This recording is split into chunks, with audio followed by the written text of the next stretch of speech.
Hello, good people of YouTube. Mountbatten here. Almost forgot to announce the second winner of the giveaway. By the way, Crimson Crux chose the Kaga as his giveaway ship. Congratulations, my guy. Alright, second giveaway goes to Brother Fluffy, who says when it comes to German BBs, firepower is secondary. I'll see myself out. Well, sir, see yourself out to the second giveaway ship. Congratulations, sir. DM me on Discord to claim your prize. Alright, on to the actual video now. Hello, good people of YouTube. Mountbatten here. And today, we're taking a look back at the Stalingrad, the Tier 10 Soviet premium ship. Well, reward ship technically, or resource ship, or special ship, whatever you want to call it. I know there's some slight differences between the different categories of premium ships, but it's just easier to call them all premium ships. I mean, supposedly special ships were the only ones that were able to be nerfed, but now with all the disclaimers we're getting, all the new premium ships, I think it's safe to say that that's applying to everything nowadays. But anyway, the Stalingrad, when this ship came out, this was basically Russian bias forged into a ship. But nowadays, it's hardly what it used to be. And what's really interesting is that not a lot has changed about the ship itself at all. The only change we've gotten to it is its radar duration.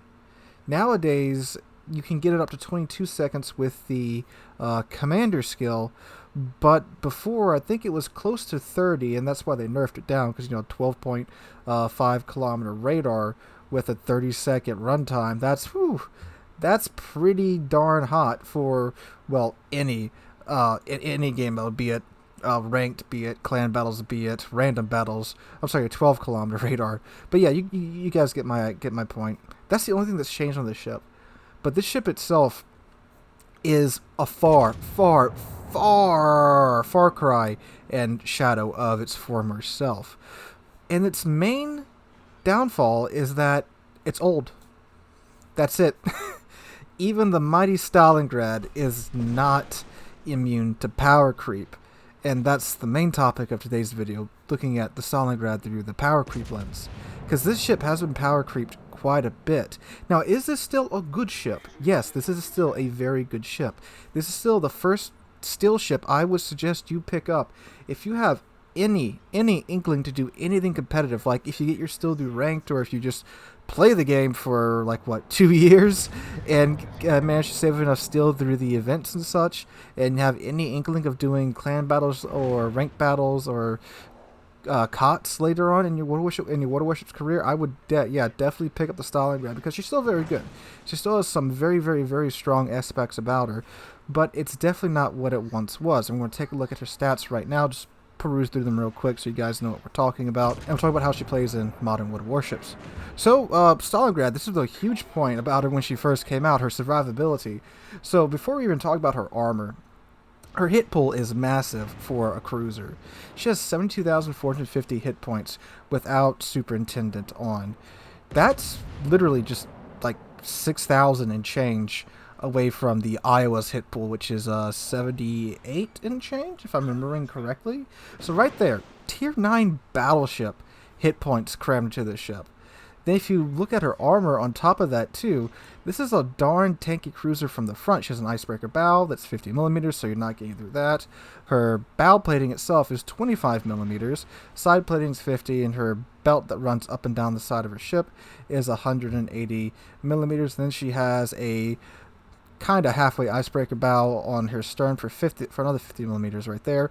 Her citadel is quite high though, so if you are unfortunate enough and catch something to your side, that's how you die in the Stalingrad. And well, any of the large Soviet ships are like that. They're very vulnerable from the sides, and that's how you have to get at them to kill them. And that's the Stalingrad's back in the day when this thing was in position, hugging an island and bow on. Good luck sinking the Stalingrad when it first came out, and even for years afterwards too.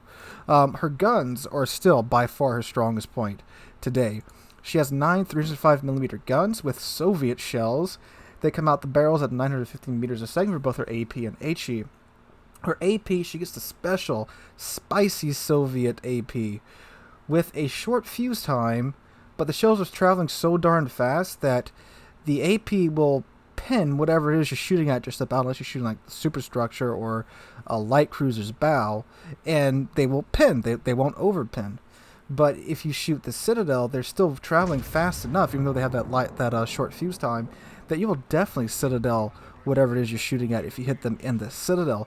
So you get less overpins, but they're still spicy enough to get those juicy pins on whatever that you're shooting at. Again, you got to really be shooting at, and even if you shoot the superstructure, if you're shooting at it from the right angle and you can still send the shells through most of it, they'll still pin and do their damage. But you really got to be shooting at like a DD or like maybe a small length bow and not the middle part of the ship to get an overpin with the Stalingrad's guns.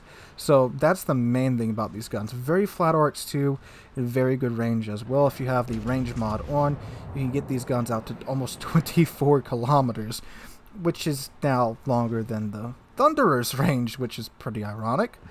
Other than that, maneuverability, she's not the fastest ship, not the slowest ship ever, 36.8 knots, so she can get up there pretty fast, but her turning circle radius is, of course, a continent at 1,130 meters, and she's not that stealthy with a concealment module and the concealment captain skill. Get down to 14.2 kilometers, so nothing insane, kind of appropriate for the size of the ship, but then we got like the Conqueror and the Thunderer with like 12 kilometer detection ranges. So none of that's changed. Again, besides the radar, she still has all the traits and strengths and weaknesses that she had back when she was released, but boy oh boy, the addition of new ships and some other mechanic changes in the game have really screwed the ship over, and kind of, again, exemplifies what's happening with a lot of older ships that people have sunk time and money into getting.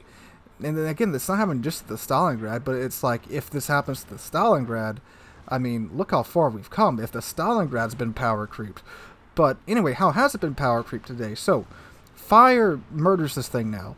And before, that was the only way you could really deal with the Stalingrads, that you had to load HE and just get to burning it. Or if you had a battleship with big enough caliber guns, you had to aim for the upper armor belt on the bow, or try to get to its side and just blap it out of existence, which was quite difficult considering the Stalingrad's AP is most certainly good enough to blap a battleship out of existence if it shows the Stalingrad its broadside.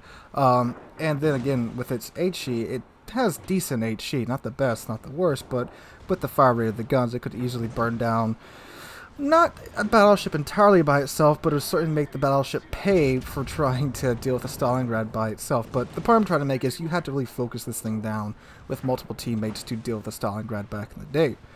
And am I saying it's a bad thing that now it's much weaker to fire than it was back then? No, of course not. It's still a strong ship. I'm just saying, look how far we've come. But anyway, the fire mechanics changed when the commander rework happened. Large cruisers now all get battleship burn times. Doesn't matter what it is, you're going to burn for the full duration. Before, 30 seconds. With a commander build into survivability, you could get that down to almost nothing. I think it was like 20-ish seconds. Which, sure, I'll eat a fire for 20 seconds in Stalingrad, and I still got 72,000 hit points, so I'm perfectly fine after that. So that changed, so that hurt it there too. Along with the commander rework too, we can't build into survivability anymore in Stalingrad, or any large cruiser like I've talked about before. The only true survivability skills you have is Superintendent, and that's only if your cruiser has a heal, and Survivability Expert, which isn't really worth it on Stalingrad. There's much better skills you can take at this point. So that sucks. So now where your mighty Stalingrad that could tank for days is now just, you can't really tank fires anymore. You're going to be getting set on fire quite a bit. You can't even take fire prevention. Like, that skill's gone. So you're going to get set on fire like 3 times, 4 times, put out the fire, and then here's another 4 more fires, and you're just going to burn for the full duration now after that. So that sucks. What else changed? Well, CVs. Boy, CVs definitely are the bane of the Stalingrad now.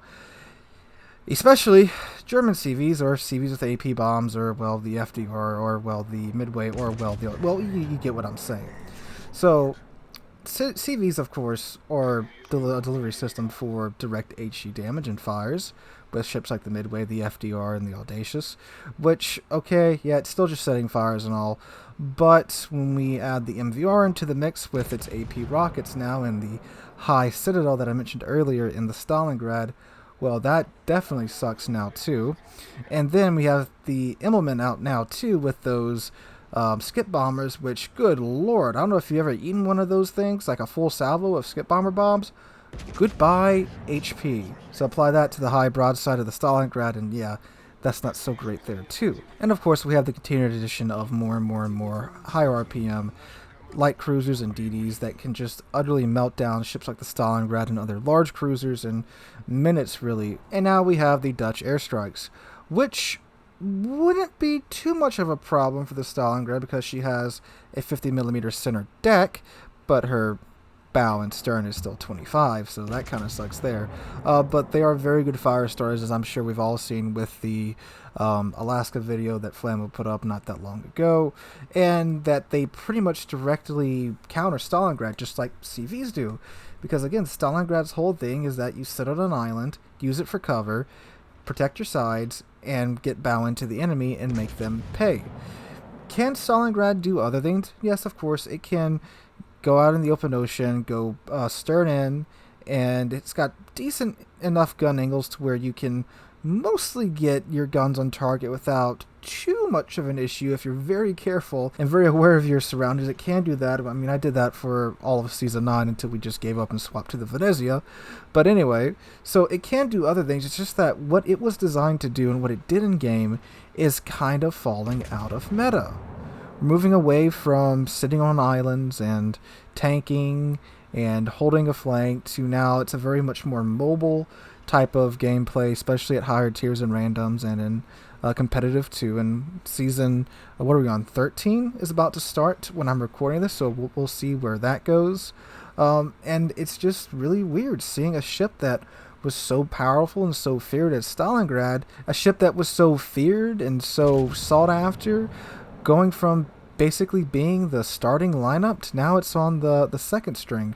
It's a very weird thing to see coming from an older Warships player like myself. I mean, good lord, Stalingrad in randoms? If you brought a Stalingrad in randoms back in the day, you just wanted to bully people. That's how strong it was.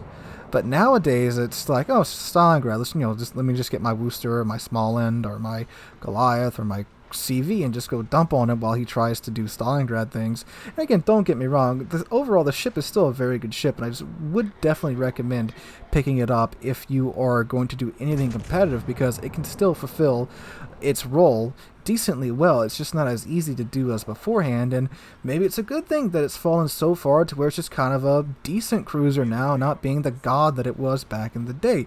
There certainly is that viewpoint, but I just thought it'd be interesting to take a look back at the Stalingrad and see how she's done so far. And two, if you do have Kuznetsov on this ship in random battles, definitely helps out a lot with his not wanting to die perk, whatever it's called, second wind. No, not second wind. What is that skill called before people maul me in the comment sections? Will for victory talent. Yeah, he's too angry to die. So if you do have Kuznetsov on the Stalingrad, it does certainly help out quite a bit. But overall, Stalingrad, interesting to see how its journey has wound up here. Again, still a very decent ship and one that I would recommend you guys pick up, again, if you're doing anything competitive in the game. Hope you guys enjoyed. If you liked the video, make sure to drop a like, leave a comment, subscribe to the channel. We're on our way now to 30,000 subscribers, just past 26,000 the other day, which is awesome. I cannot thank you guys enough for that. Again, guys, hope you're having a wonderful Thursday. Hope to catch you guys in the next one.